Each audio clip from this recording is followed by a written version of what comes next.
Creepypastas are the stories of your nightmares. They are creepy, as the name implies, scary, and unnerving. All of the biggies. But here's the thing, most of them are fiction. That should help you sleep a little better at night, right? But wait, not so fast. There are creepypasta stories that are actually true. And unfortunately for you, that's what this video is all about. Welcome to That Viral Video TV, where we are constantly dropping bombs of knowledge on you. Let's hop right into it. Be sure you don't watch this video in the dark.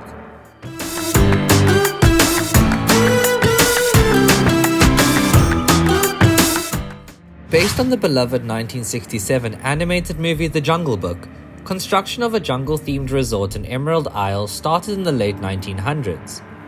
For whatever reason, Disney decided to abandon construction of the park, leaving the nearly completed complex intact and releasing the animals into the wild, a rather notorious feat. However, as the Abandoned by Disney creepypasta goes, an urban explorer was wandering around and discovered the park, and found that it was inhabited by not only wild animals, but a secret society of homeless people, and a dangerous creature wearing a Mickey Mouse mascot costume. I mean, imagine finding an abandoned park only to be greeted by a twisted Mickey Mouse. While Disney has never had any plans to open a resort based on the Jungle Book in real life, the media giant has opened and closed parks before, which likely gave rise to this popular creepypasta and the confusion about whether it is true or not. So let's take a trip down memory lane to the 1700s, where soon after Walt Disney World opened, Disney purchased an island in Bay Lake and opened a zoo there which they called Treasure Island. Now many of you may know of Treasure Island as a cartoon movie, however the name of the island was later renamed to Discovery Island and closed its doors in 1999. Now with it being a physical island, as in a mass of land, the island is still there, but it's closed to the public. In the olden days, non-common religions that were being practiced were frowned upon, especially if you were a servant performing rituals in your employer's house. However, rather than causing a scene after being fired by the Otto family for practicing rituals native to a home country of Haiti, a servant gave a lifelike doll to the family's son, Robert, and left without any incident. The boy loved the large doll and named it Robert after himself, even dressing it in his own clothing and pretending to feed it at dinner time. You would think this is a normal occurrence for a boy. However, the boy's relationship with the doll turned sinister, and he began referring to himself as Gene, because the doll did not want to share names with him. When Mr. Otto passed, Gene, his original son, inherited the house and eventually wed. Gene and his wife eventually went insane and passed of unknown causes, leaving Robert alone in the house where he would terrorize anyone who would happen along. It's unknown how much of the legend is based on fact and how much is fantasy, but the doll itself is real, and you can visit it at the Fort East Martello Museum in Key West, Florida, where it continues to terrify people to this day. This truly gruesome creepypasta holds that the Soviet government conducted experiments on political prisoners in the 1940s designed to test the limits of human endurance. The prisoners were promised their freedom if they volunteered for a sleep deprivation experiment and were exposed to a gas stimulant that kept them awake for 15 days straight, basically the normal college student lifestyle. The subjects then became addicted to the gas and devolved into madness and barbarism, their bodies ripped apart by the strain of the experience. The researchers in Unit 731 were never brought to justice following the war, because they received full immunity in exchange for turning over the collected data to the Soviets and Americans after World War II. We like to think of cartoons as a safe refuge of playful entertainment and programs that indulge the imaginations of our children, whilst hopefully teaching a lesson or two. But there are times when the creative minds behind our favorite animated adventures have gone too far, producing cartoons that depict images that are too disturbing for children. Most are pulled from broadcast before being aired or locked away in a vault somewhere, but several of these lost episodes can still be found on the internet. The first example is the Disney film from the 1930s, which finds Mickey Mouse trudging through the streets to the sounds of a horrible piano. screaming and laughing before his bemused smile turns into a grin and his face rips, rots, and falls apart. In a lost episode of SpongeBob SquarePants, Squidward Tentacles, our favorite lazy squid, finally succumbs to his depression and takes his own life after seeing a bout of horrifying images. Although denied by the respective studios, the lost episodes continue to be among the more popular topics online. The fact that animators have been accused of hiding secret messages and even sexual imagery in seemingly innocent cartoons definitely adds to the plausibility of these stories being true. A mysterious serial slayer terrorized Japan for a decade, leaving a trail of uniquely gruesome murders in his wake, and 2 telltale clues: a playing card and the name Alice written in the victim's own blood. Thus, the Alice Killings, a creepypasta about 5 unsolved murders that has been told and retold so many times that it is often mistaken for genuine crime news. We can only think that maybe this serial slayer had a problem with someone called Alice. A bad breakup, maybe? The actual slayer on which the creepypasta is likely based is all too real. Unfortunately, his slayings took place far from the islands of Japan. Alfredo Gallen Sotelo, an officer in the Spanish army, slayed 6 people and wounded 3 over a 3-month period in 2003. The slayings became known as playing card killings, because a playing card was left at the scene of his crimes. Whether what was on the playing card held any significance, we do not know. We've reached the midway point of the video. Don't forget to like the video and subscribe to our channel if you are enjoying the video so far. Whilst you're at it, hit that bell for notifications about when we upload new content. Numerous creepypastas contain characters with expressionless faces, but the most spine-chilling of all of them is The Expressionless, which tells the story of a Jane Doe admitted to Cedars-Sinai Hospital in June 1972. The woman had smooth, pale skin, and her face was utterly blank and expressionless, like the mannequins you see in clothing stores.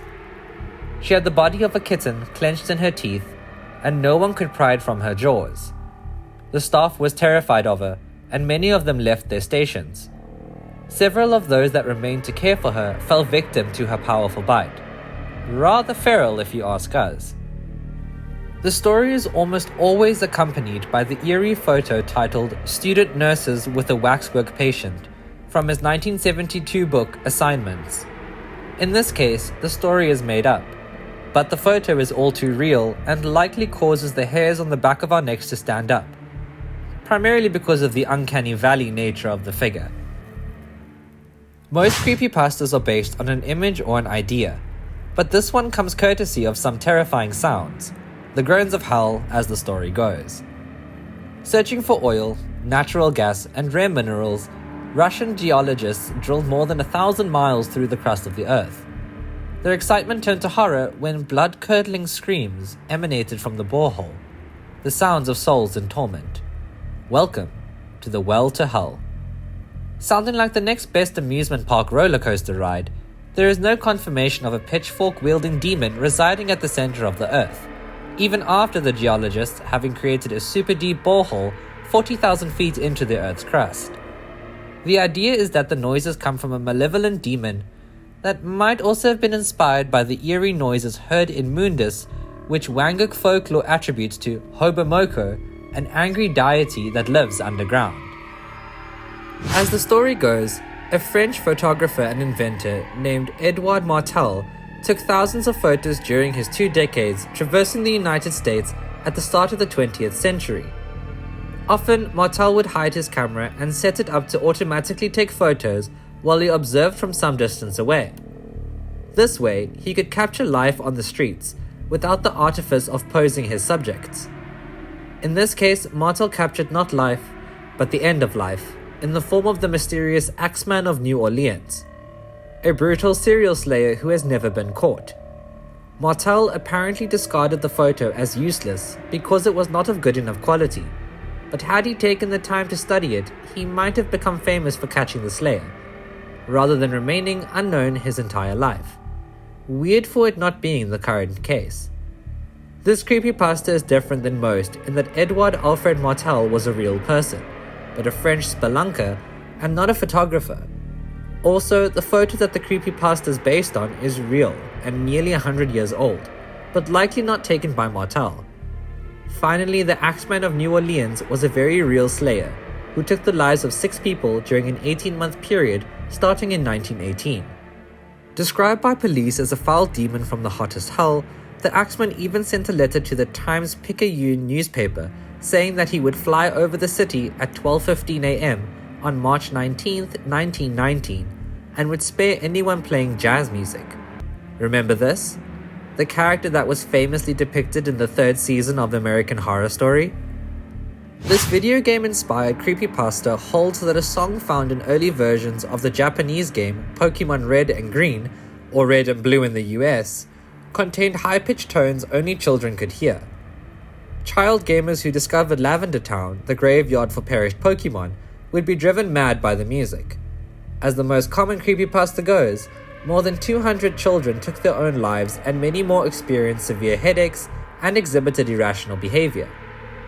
The story is fiction, but it likely draws its inspiration from a combination of Japan's notoriously high rates of people taking their own lives and the fact that in 1997, hundreds of Japanese children had negative reactions to the strobing red and blue visuals in the Pokemon cartoon episode Den Senshi Porygon, including irritated eyes, vomiting, and epileptic seizures.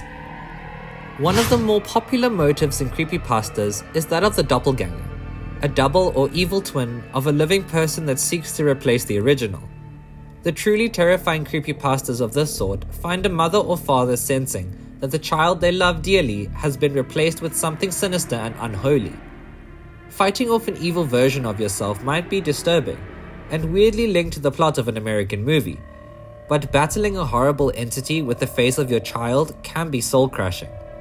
One of the most powerful creepypastas of this type is only 2 sentences long. I begin tucking him into bed and he tells me, "Daddy, check for monsters under my bed." I look underneath for his amusement and see him, another him, under the bed, staring back at me, quivering and whispering, "Daddy, there's somebody on my bed." A very real and very terrifying disorder known as Capgras delusion is at the root of many doppelganger myths.